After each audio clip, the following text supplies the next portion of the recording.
Nakuha sang tiglawas sang Iloilo City nga si Alexie Brooks ang corona bilang isa ka inaugural winners sa Reina Filipinas MGI All-Stars 2026. Ginpatigayon ang koronasyon kagabi sa Newport Performing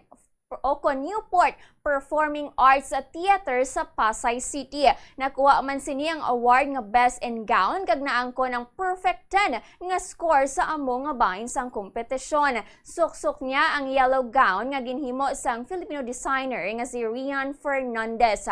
Magluwas diri nakuha man ni Alexie ang Best Seller Award matapos ini nagpanguna sa highest sales sa isa ka challenge sa nasambit nga kompetisyon. Si Alexie amo man ang Miss Iloilo 2024 kang nagdaog man nga gintiglawas sini ang Pilipinas sa Miss Eco International 2025. I-represent sini liwat ang Filipinas sa MGI All-Stars sa palaabuton nga December. Yari ang winning answer sang tiglawas sang Iloilo City.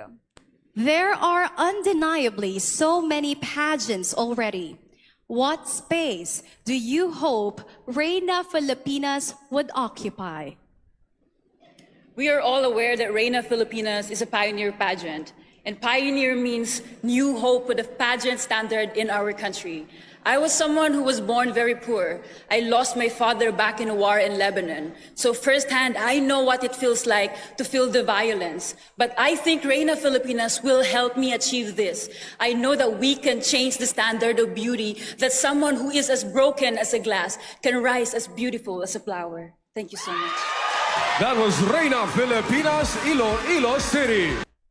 Nabatian ang winning answer ni Alexie Brooks sang Iloilo City.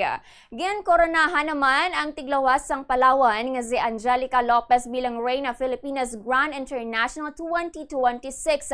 Si Lopez ang magarepresentar sang Pilipinas sa Miss Grand International 2026 kasunod ni Emma Mary Tinglao. Magluwas kay Alexie Brooks nakuha man ni Ann Patricia Diaz sang Manila ang title nga Reina Filipinas MGI All-Stars.